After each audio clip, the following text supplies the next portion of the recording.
Oh, yeah. Cool. I can now see you. Hello. Yep. That should be all good. Excellent. That should be fine. Right, the stream is up. I'm just going to make sure it's all running through. It is. Excellent. Yes, I've just put... If you go... Let me just send you the link.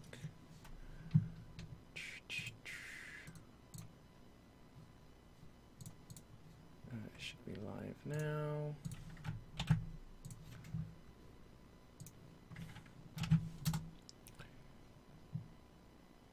Okay, that should be that.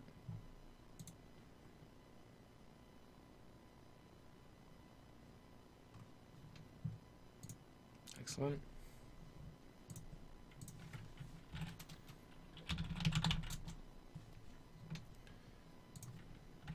Are you on Twitter, Nick?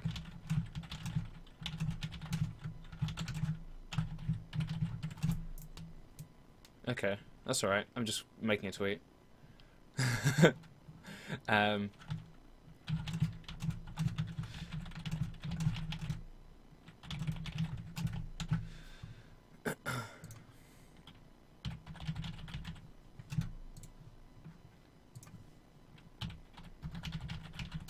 just pulling up all of my feeds and stuff.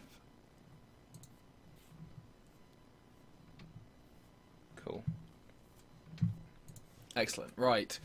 In a second, when I've set the YouTube live, the Instagram live stream going, I will. Oh, I've just realised that I'm streaming my voice. Oh, excellent. Good job, mate.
Hi everyone, I'm Connor, and this is the Fowler Hour. On this week's episode, we're going to have our first guest on. It is Nick Bradshaw, wonderful, lovely designer from the UK.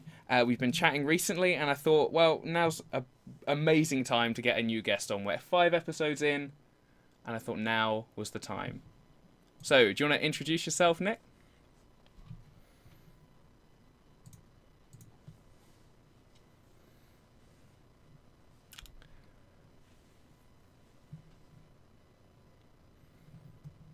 Yep. Excellent. Excellent. So on today's show, I'm going to be doing a little bit of an interview and Q&A session with Nick. I'm going to be taking questions from the audience as well, and to make sure you can hear Nick's side, please join us on YouTube, as a bunch of you already are. And if you haven't already, go to my latest story video on Instagram, swipe up, and it will take you straight to the feed. None of you heard Nick talking just then. That was really cool. Nick's on mute. Do you wanna introduce yourself again, Nick? I'm a graphic designer. Oh, are we on now? Yeah. Okay, oh, it's the delay on YouTube. I'm a designer, much like Connor from the UK. We're in quite similar situations at the moment, so it's going to be interesting, this chat. Excellent. Yeah. So that'll be fun to edit in the podcast. Good job. Technical hitches and all of that. You're all on this journey as well. This is only number 5. I'm sure by 100 episodes I will have got it right. So, yeah, as I said, we can take questions from the chat. We're going to talk on this. It's going to be about an hour's show. We've got a couple of discussion topics if we get to them, but we're not. We're just going to be. I'm going to be kind of taking Nick on a bit of an interview ride. So, yeah. So you said you started.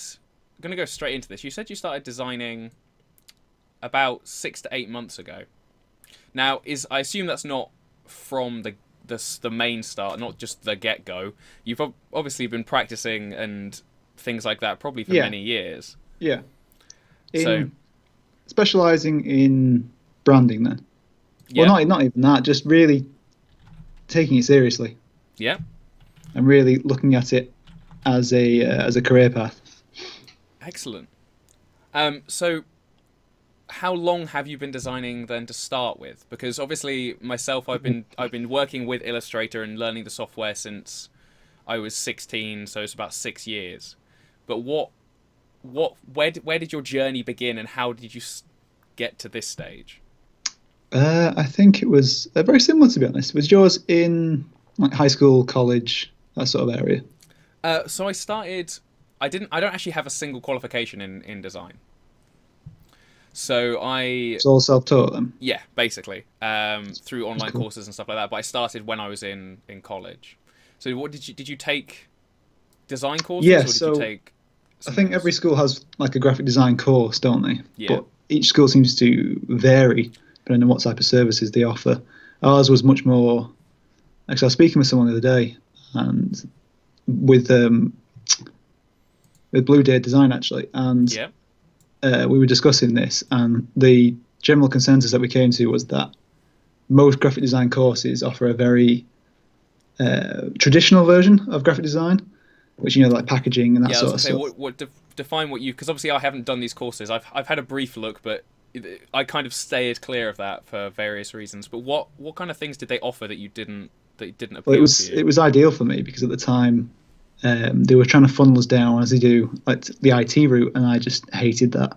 So as soon as you could take this as an option, about I think 14, 15, that was it for me. The first lesson that I had was learning the lasso tool in Photoshop. Yep.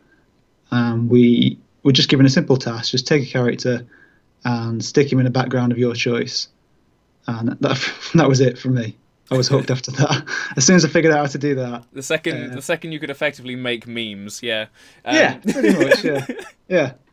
Me and my mate used to spend hours just sending them back and forth over Skype and over Messenger.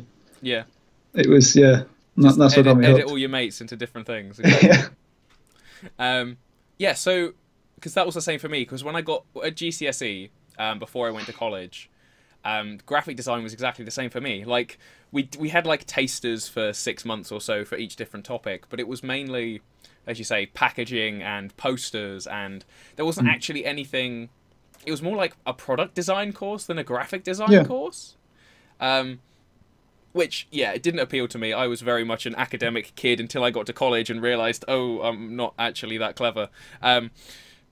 But, yeah, so when you... What did you take? Did you follow this through to university? Because obviously, I don't know how old you are, Nick, if you don't mind me asking. I'm 23. So you're 23, so you're about a year older than me. 2 years I, older than I me. did take it... sorry to cut you off. I did take it to university. I ended up going and taking games design. Or more specifically, it was games art design, which is a bit of a bad title when I think about it. It's just everything you see visually in games, so all the character 3D models, stuff, the environments, all the concept art sort of thing. It was a really, really good course because they didn't just specialise in one area. They let you, as you go through the course, if you decided you wanted to go into environment modelling, that's what they let you, funnel specialise into. But they did like a really broad spectrum from just concepting at the very beginning and learning every step of the way with it. So they went quite in depth on the 3D front. So it was more of a.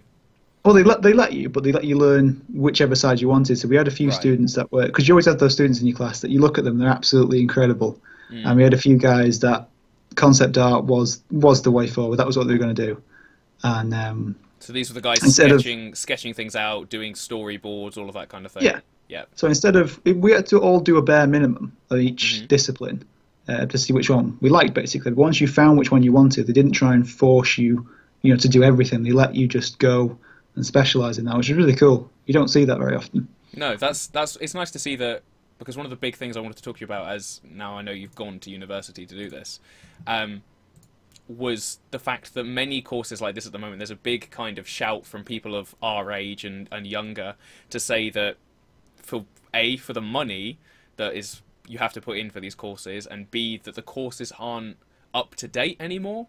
They're not applying the skills that the new software and new techniques and new business strategies do, and maybe that just shows off the slow rate at which businesses change, or because obviously the internet sped everything up by like tenfold. Yeah, you got to put into context how rapidly the industry can adapt as well. What you can learn in 1 year can be obsolete the year later. Exactly. I mean, I'm sure all the guys doing great like 3D blobby gradients in the late 90s, early 2000s are regretting that now. But yeah, so excellent. Let me just pull up my.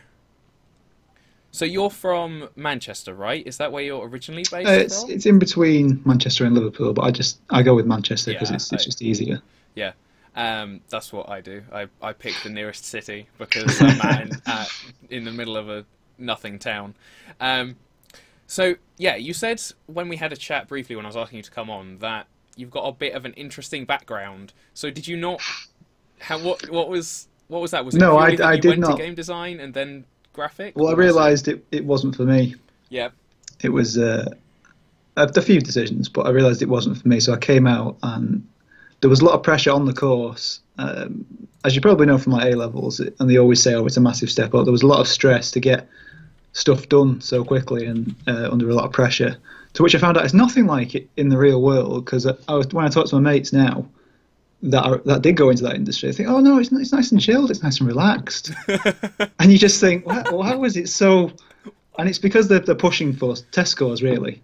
They're competing with other universities, but that's beside the point. I decided it wasn't for me, and I needed a break from everything creative-wise, because I thought I just had enough. I don't want to do this anymore. Too stressful for you? Was it just the pressure of having to create things? Because this is something that I'm sure you battle with all the time. Is like feeling like you have to make things. Yeah.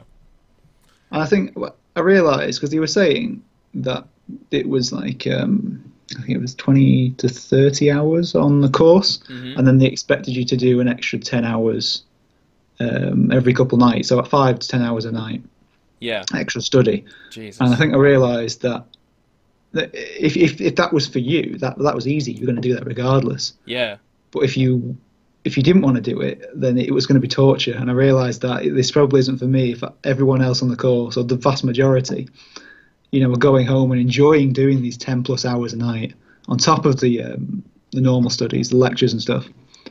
So I just I finished my second year, and I just like exited there, and I went to do something two jobs completely unrelated. Which were? What did you do? What did you do? Because I I've got an was interesting list as well. I was a personal trainer slash gym instructor, and then I was an undertaker Interesting. for a year. Yeah. So looking after both sets of people. Yeah, yeah. Most people like to joke that I gave up with living and went for the dead. Yeah, I mean, they're probably a little bit more easy to deal with, honestly. Yeah, they don't talk back. Yeah, they probably don't No. scream at you for telling them to do push-ups. Yeah. Yeah. We've got a question coming in from YouTube from JR, who says, "Why do you both look like you're in adjacent bland hotel rooms? Where's the inspiring artwork, books, and whatnot?" So, JR, well, underneath all of the whiteness that's in here right now, all of the white sheeting and stuff, there are lots of books. It's just, they're a mess because I have lots of books, so I tend to just cover everything up and put a big light on and pretend that I'm in an awful photo studio, and I'm sure, having seen Nick pointing his cameras around, I'm sure that's probably the same. Yeah, pretty much. Yeah. I mean, it was either this or the only lights we've got in this room are those like really old bulbs, with the bright yellow. Yeah, the old yellow fluorescence. Yeah, that's basically what I'm trying to hide right now. Yeah, same. I mean, JR, if you want, I can dismantle all the lighting that's going on in here right now, and we can just do it in like complete pitch blackness. Whoa! There you go, nice and white. So, excellent. So we've got another question. We've got two questions from a gentleman named Josh today. He sent me one earlier on Instagram and asked, how do you personally, and obviously we can have a discussion about this, how do you differentiate yourself from other designers? How do you, in a market on Instagram where basically anyone and everyone is trying to be a logo designer or a like a typography specialist or a calligrapher or things like that because of the internet and all of the access that we have, how are you differentiating yourself, or how are you trying to? That is something I've been thinking quite a bit about recently, and it's something I really struggled with. I don't know about you. When I was first starting my account, where I was thinking I had to plan out every single thing. What was my style going to be? What was this and that? And I was spending hours and hours over it. And something I didn't realize until a lot later is you can't have a style off the bat. You're going to be copying other people because you are a product of what you see and what you like. That's a good quote. Yeah, I think it's. I think you need to go through that phase. And if someone says, "Oh, you're doing this and doing that like this," and who cares? Eventually, you're going to have your style. But for now, you're just finding what you like, and you're producing your style. So just don't worry about it to begin with. Just don't plagiarize, but do it in their style. Figure out why it looks good and why you like it, and then you can build on yours from there. I mean, one of the big things that we obviously see on Instagram is you can post lots of different content, but it's the way you present it often. So sometimes I'll post something and be like, "Oh, I felt like I rushed this, or whatever," and I just put it out there anyway, and it did really well. And I'm like, so what was it about that? And obviously, as you say, you spend hours upon hours, and usually it's not worth it, of just niggling and pulling at everything that you can think of. And ultimately, you'll find your own style. And if, I'm not sure about you, because obviously I've only seen the work you've posted and stuff on your website, but if you go back 2 years, or if I go back to like my first work I did when I was like 17, it's drastically different. Yeah, I'd say the same. I used to love designing like t-shirts. Yeah, that's where I started. Yeah, so I've still got some of the t-shirts. So I still, the bad ones are thrown away now, but I remember them. They're still burnt in your memory, are they? Yeah. Oh yeah. It's still burnt. Because it's like that's what not to do. Yes. Hang it up on the wall as a reminder. Just never ever do that again. Yeah, quick thing. If you're watching on Instagram right now, we've got a bunch of people in here. Go to my latest story video and swipe up. It will take you to YouTube, where you can watch the live stream of this, and you'll be able to hear Nick's responses and all of the things that we're talking about right now. Two-person live streaming is coming to Instagram, but it's going to be a few months. So this is all I can do right now. Please join us on YouTube. So the next question we've got coming in, actually, before we do another question, I wanted to talk about this whole my style thing. So you can, as I said, the way you present things can be quite a big thing. Now, I've seen both of us kind of move towards different styles. You've been posting quite a lot of mock-up and more like presentation-y stuff. Whereas, go on. So yeah, I was going to say, I think that goes back just to what I like. I think because I started in photo manipulation, it's something I do in my spare time. I will sit on Photoshop and just tweak and just mess about for hours quite happily. You know, stick like a TV show on in the background. I'll just go. So going back to that, it is that really, isn't it? You get a mock-up and you have to personalise it. You can't just leave the mock-up as it comes, and it's a lot of messing about. Yeah, and I think I just enjoy that. I think a lot of people don't understand that because Lucas Fields, I'm sure you follow his account or know of him anyway. He's been putting out a whole bunch of paid for and free mock-ups recently, and I keep going through people's feeds and seeing exactly the same content just over and over and over and over.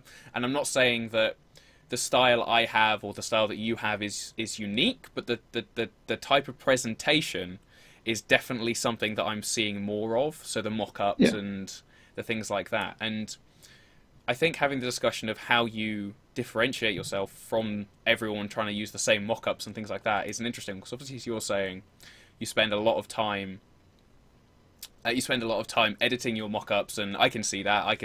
I kind of know where you get some of them from, I think, and where the originals come, like what the original mock-up would look like, or the original post might look like before you overlay your own design. But the way you've changed it and the way you've given it a bit more personality and things like that really steps it up. So what are your kind of suggestions? I'll give mine in a minute, but what are your suggestions for people who maybe are like, they see this style that they like, whether it's the style that we use individually or whether it's something completely different? How would you like say to someone, how will you differentiate yourself? What would be kind of a tip to say, oh, rather than just doing exactly what everyone else is doing, purely for the presentation? I mean, the content of the design is different, but just for presentation purposes. Presentation. Well, I suppose you've got to link it to the project you're on as well. Like the most recent one I did, that Blackbird one. All the backgrounds are black, and they do follow that kind of like a matte, varnish finish. Yeah, it's almost like from IKEA tables. Yeah. Mm-hmm. But the easiest thing to do would be just to combine mock-ups. Simply, you take and combine. Yeah, exactly. So it's all about not just regurgitating what's served to you. Does that make sense? So you're actually kind of picking it apart and seeing what makes it look good. So right, I've got a whole bunch of people in YouTube right now. I'm going to have to go through some of these questions.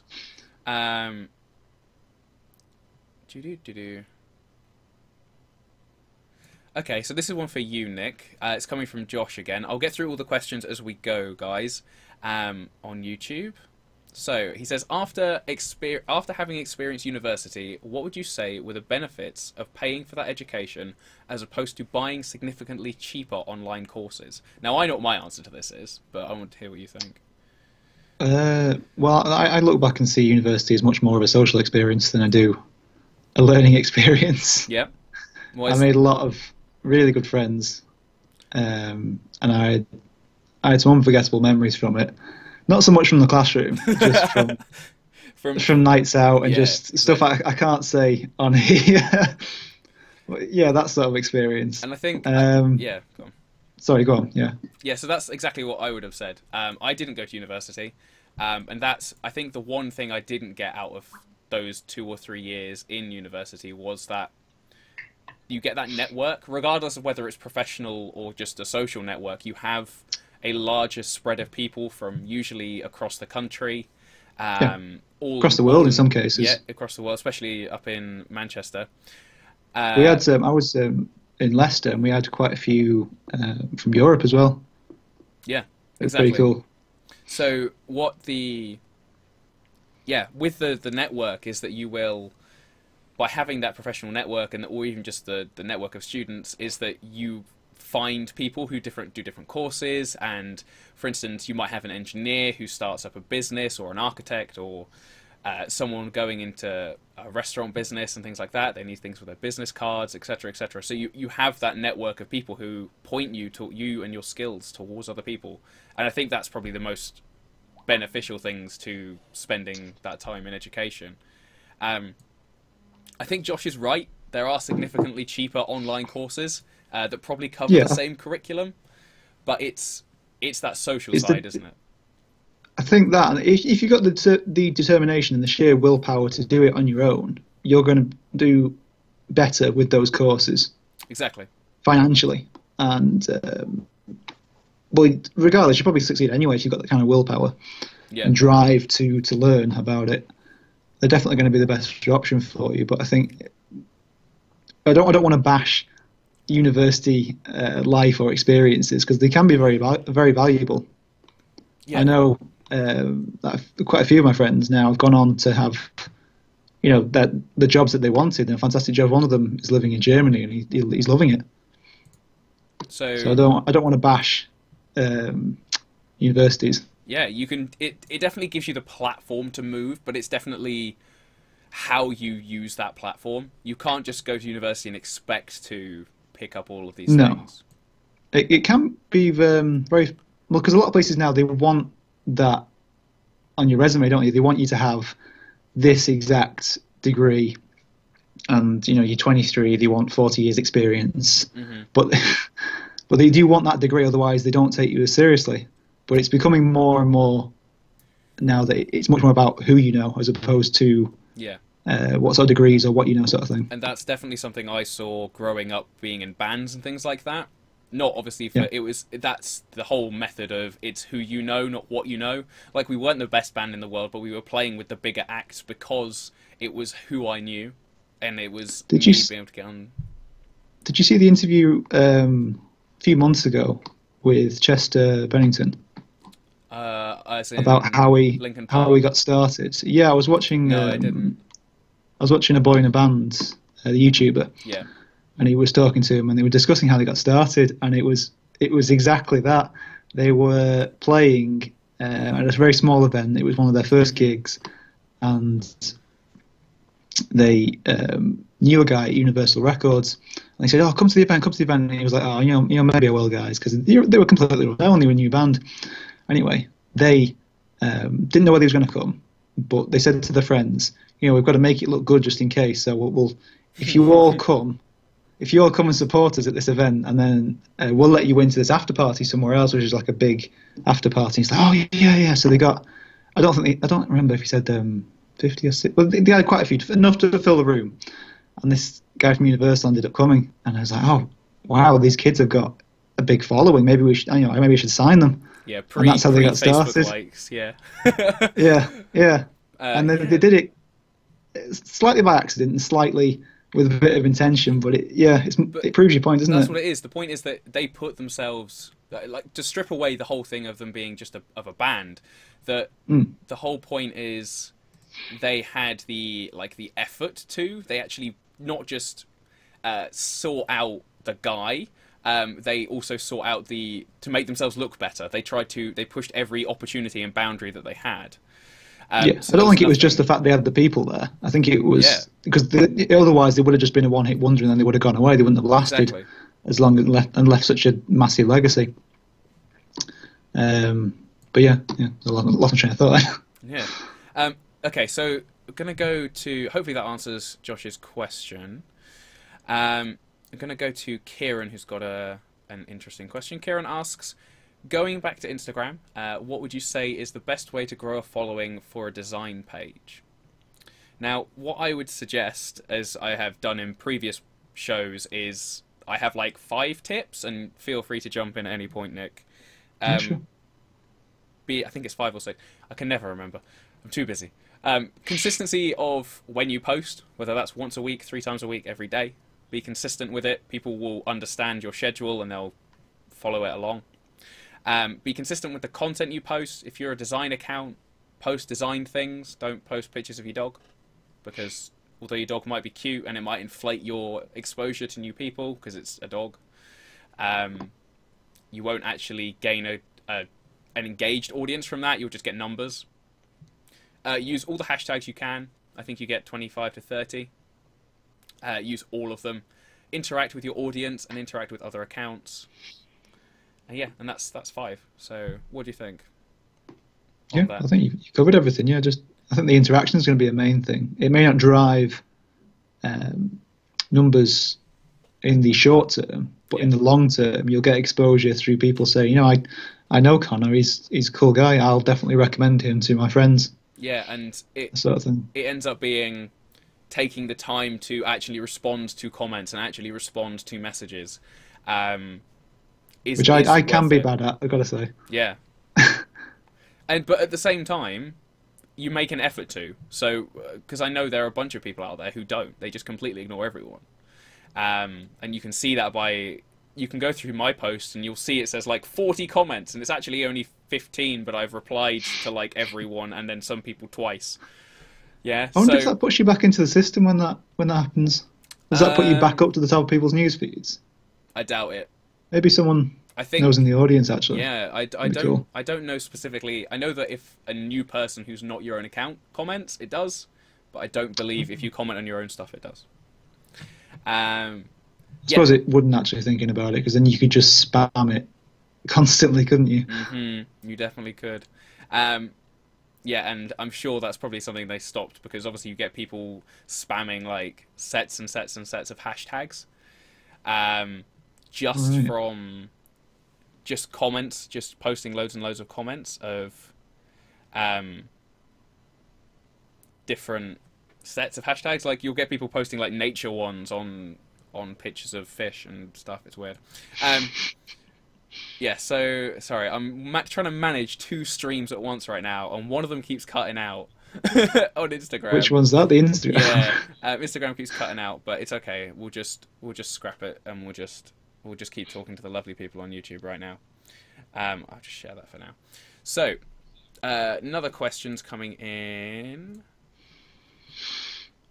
So JR has a question for you, Nick. This is mainly going to be focused on Instagram. We'll talk about other things in a minute.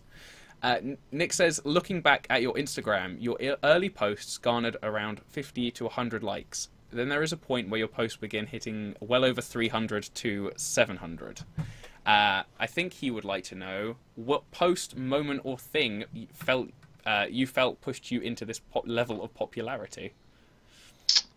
That's a good question. I've deleted quite a lot actually to try and keep a more consistent feed. And as I was just, like I said before, going through and trying different things and trying to find a style of my own, I feel like I've hit on something now that I do like, I feel proud to put out. But that's probably only happened in the last 12 or so posts. So yeah, it was just trying different styles. And once I built up a bit more consistency with it, it seemed to start taking off. Especially with some of the screenshot ones, that's when I really noticed. Sure. I think the first one to ever go over, to ever reach that number of likes was a monitor shot, and I wanted to build off that and just make it a bit more like a mock-up. As like I said before, just love tinkering around in Photoshop, so it was just a progression. Yeah, I think that's also quite a big thing, because I did a bit of a purge myself a couple of months ago, and just cleared out everything. This was before they had the archive feature, so I just deleted everything rather than archiving it, which is kind of sad. Probably should do that. But yeah, if you can, that's what I did as well, and that's probably why it looks like it just jumps, but it definitely doesn't. I mean, I think I've been following your account since you were about 6,000 or 7,000, I think. I'm not sure, but yeah, you've definitely had. I did used to have a couple hundred on there. Yeah, now it's down to like 99. Yeah, I definitely noticed that a purge had gone on one day. I'd scrolled back and been like, "Wait, does it stop here?" Like, I swear it went further than this. I was looking a lot at photographers because I really like photography, and I think they're some of the people that do it the best on Instagram. You look at their feeds, and they're just incredible. You don't want to stop scrolling, sort of thing. Yeah, exactly. They're always so inventive. But it's that consistency. Yeah. It's often with photographers and people who do like proper flat lays of halls or makeup or whatever they do, Or food. they have the same color palette,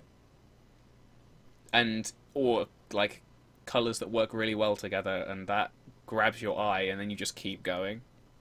And that's definitely a big part of it. Definitely a big part of social media, in particular, trying to grab people's attention so they keep scrolling. So we've actually got a couple of questions coming in. Blue Deer Designs in the chat. Hello. Hey, man. How close can a logo be to another and not be a copyright issue? I mean, what's your thoughts on this? Have you run into any issues like this before? One, but it was never. It was one I did for my cousin, and I wanted his name for his SoundCloud. Yeah. And it was early on, and we went through and we designed it over a period of a few days, and we're both really happy with it. And we finalised it, and he put it up, and we're both happy. And Jonathan picks it up from Logo Inspirations. I think, oh great, yeah. Excellent. And I was scrolling through the comments, and one person, rightly so, said the A is the Adobe A. I was just like, ooh. That's why I thought it looked good, because he wanted it a bit like Nicky Romero. The way his letters are like cut. Yeah. So I quickly rang him up. When I got my cousin, I said, we need to change this now. Yeah. Jeez. But that's the closest I've come. I don't think Adobe was going to come after me for it. It's not like he was Nicky Romero. No, exactly. But it's at the same time, it's very. You do have to be careful. Yeah. I think there's a course, the logo course that Logo Inspirations promotes. Yeah. Mm-hmm. That was one of the first courses I did. It was a really good course. I got it when it first came out. But there's one point that I agreed at the time, but I disagree with now, and it's saying how you should never look at other people's work when you're designing. And to a certain point, I agree, but you need to be looking at this stuff, because if you think about it, nothing is original. You're going to be recycling what you've seen into new ways. So it's going to be original to some extent, but it's going to be done before. So you need to be looking at how other people have done it. Otherwise, you could spend 6 hours on something, think it's brilliant, and then see it's already been done, and you've wasted those 6 hours. I mean, maybe it's not even that, but the whole concept of, obviously I haven't seen. It'd be interesting. I want to talk to you about this now. I want to talk to you about Logo Core, because I've been keeping my eye on it, and I've been very skeptical up to this point. But diving into this point first, the idea that you can't look at other things as like even a reference seems a bit. Well, I think he was more talking about photography. The video or the seminar in which he says that, because it's a fantastic course. I'd recommend it to anyone. Okay. You get a lot for what you're paying for, and he was talking about photography. Just try to look at photography and anything but design, and kind of extrapolate from that, so you get your own ideas.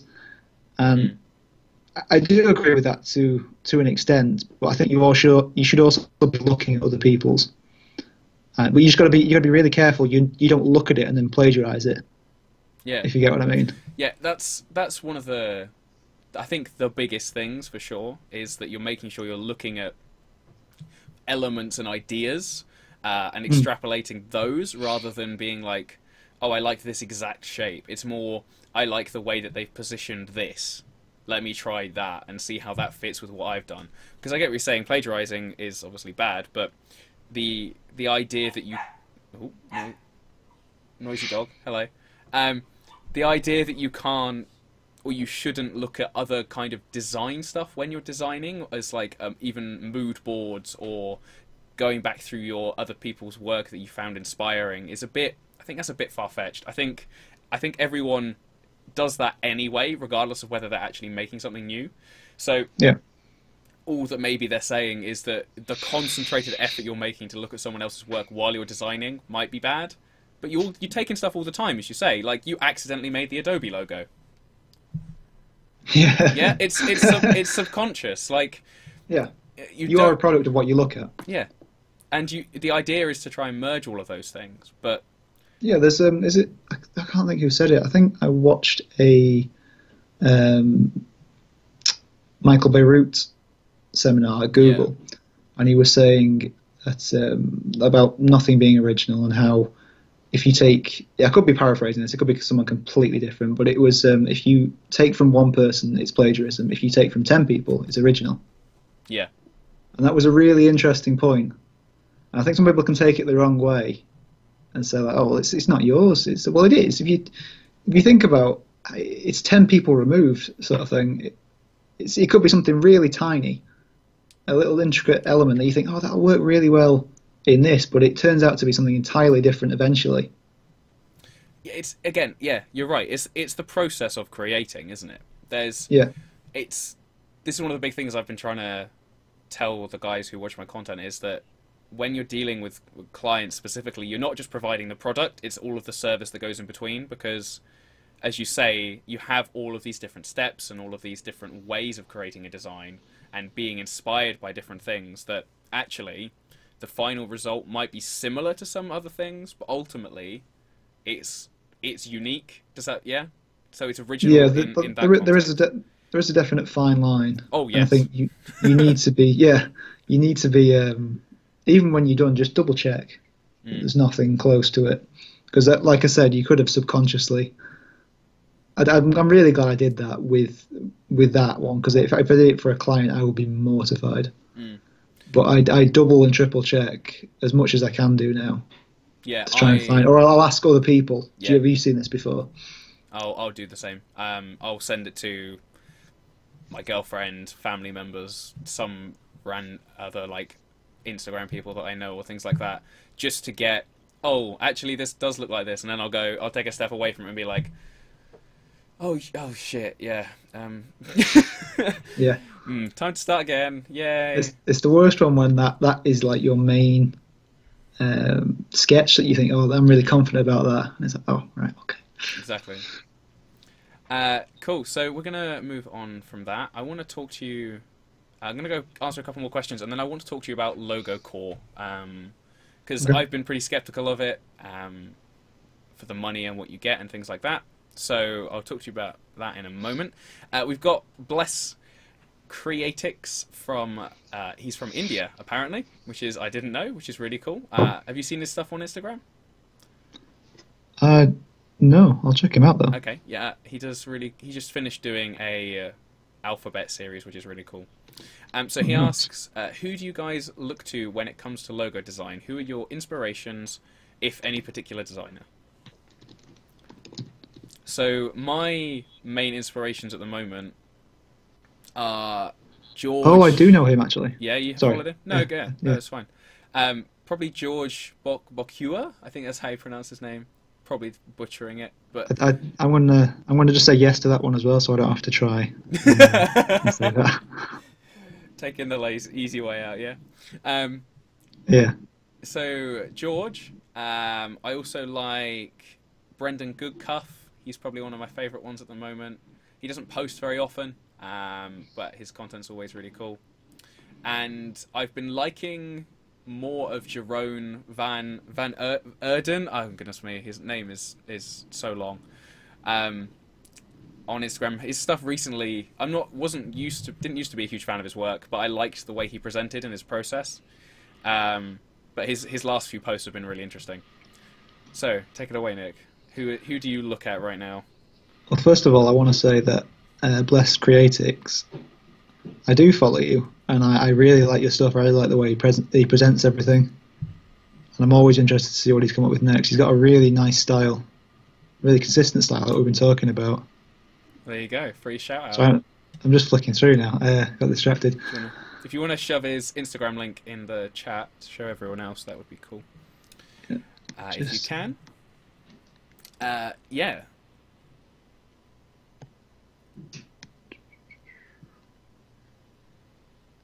Oh, I'm not signed in on this laptop. All right, I'll do it in a minute. I'll do it in a minute. I'm pretty sure I can find him while you talk. So, yeah, tell us about who your inspirations are for design. I really like... in general. It doesn't have to be specifically a designer, I don't think. I actually like some a lot of a lot of speakers, to be honest. I like Gary Vaynerchuk and that sort of thing, but design related, it would be probably Draplin. I really like Chris Doe. Yep. I really like oh god, what's his name? It's funny until someone asks you, you can recall it, and then you draw a blank. Oh, Nick Slater. I love Nick Slater's illustration. It's not really my style, but I really enjoy seeing. He's got a really incredible mind for colours and kind of creating an emotion. Yeah, his color palette choices and the way he can draw people is it makes me very jealous. I can't draw people for love or money. Just the proportions scare me. We had to do a lot of life drawing actually in when I was in university. But the weird thing is how quickly you forget how to do it. Yeah, I'd be better off drawing a stickman now. Yeah. Exactly. It's when you don't practice it every single day, you can definitely lose those skills. Yeah. So let's have a look. Just make sure we haven't missed anything before we dive into talking about logo core. So, guys, we've got about 15 minutes or so left of the stream. Thank you all for coming and joining us. Instagram's been playing up today. I've just closed the stream on that for now. It's just not playing. Whenever I've got a guest on, it's only going to be on YouTube at the moment, purely because of the way Instagram won't let us have two people stream. And if you have any questions, be sure to follow me on Instagram and Twitter at @CFowlerDesign and use hashtag FowlerHour to send us any questions. So I wanted to talk to you about Logo Core briefly. Yeah, I'm just logging in again now. Just because I can't remember exactly how much it cost, but as you say, there was a lot of supposed content for your buck. Let me just see if I can get back into my student account with them. Now, I don't actually even know who runs this. I do. I spoke to him very briefly. When I finished it, I wanted to send him an email and just say, thank you. It's really good. Yeah. But there was a couple of little audio jumps. He just needed to go back over the audio and just skip, because when he'd messed up a sentence and started again, he hadn't removed that piece of audio. So you'd have whole chapters where he's repeating himself. Yeah. Yeah. Well, it'll just start the sentences again. It's just, you just need to clip that one bit, get rid of it. Okay, that was it. So it's currently their site. Logo Core, if you didn't know, guys, is a logo design animation. Like it basically covers everything to become a logo and branding, like a brand identity designer, to an extent. The guys behind the studio have done a bunch of YouTubers content, Jericho being one of the big names for that, and they've got a bunch of supposed big designers and experts in the field behind the team. Now, I can see at the bottom it says their mailing list has 5,000 peers, but I don't actually know how many people are on the course or use the course's stuff. It says that there's like I believe certain packages have like guidance or mentorship stuff with it. Did you do any of that stuff? No, I was just a base course. So you just did masterclass. I can't remember what I even used to log in. Or even my email, actually, for that matter. It's been so long. Yeah, okay. So masterclass, if you haven't heard of Logo Core, Logo Inspirations and Logo New and all of these bigger reposting accounts post about it quite often. And it's basically... I wonder how much they pay them for that. Yeah, I know that the guy who runs Logo Inspirations, that's his full-time job now. Yeah. Which is probably quite apparent to everyone looking at the account. But basically, the curriculum for Logo Core covers the software, how to create logos, how to talk with clients and deal with clients, how to create briefs, understand and research briefs, case studies, logo guidelines, style guides, presentations, After Effects, grids, the golden ratio, workflow, animation, and has a whole bunch of presentation and homework items as well. The list goes on, like 49 very video impressed. lessons for $60. it seems like there's a lot of content here. Obviously, Nick, you're the one who's seen the content. I haven't actually touched any of it. I think it's really good, especially when you're starting out, because the one thing that I really found invaluable was talking about pricing and pricing strategies. Yeah. It was that and the animation side of it, because I'd done courses on After Effects and Premiere before, but they were so long ago. It was when I was still in high school and college, and I really needed that refresher, and it was really good. Yeah. Just to go over the basics again. And I think there's definitely ways you can get at least some of this content out there for free. Oh yeah, you look at the future. Yeah, is brilliant. Exactly. So, but obviously, I don't. The thing that made me skeptical about this is they have one kind of intro video to the logo design course, but it's the exact content that is kind of all hidden. Obviously, it's behind different curriculum things, so you can't just nick all of it. But that's what made me super skeptical. Was like, it doesn't seem like a fair trade. Does that make sense? It doesn't seem like they're actually making any money from it. Oh, here we go. So I finally found the email. It was a So the course is $60, $150, or $240. The difference being is that you get an actual, for the higher tiers, you actually get someone who goes through your work and checks it, and basically is your teacher. And you also end up with a couple of extra things, like a certificate of completion. I mean, a bit of paper's all right, but I think the main thing they're selling with the higher packages is that you actually have a person looking at your work. Yeah. And you also get the Adobe student discount while that's you're good. part of the course,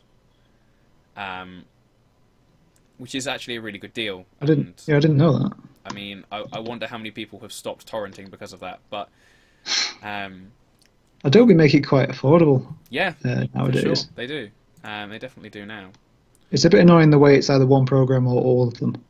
Yeah, so I currently pay for the photo package, which I think is Lightroom and Photoshop. Right.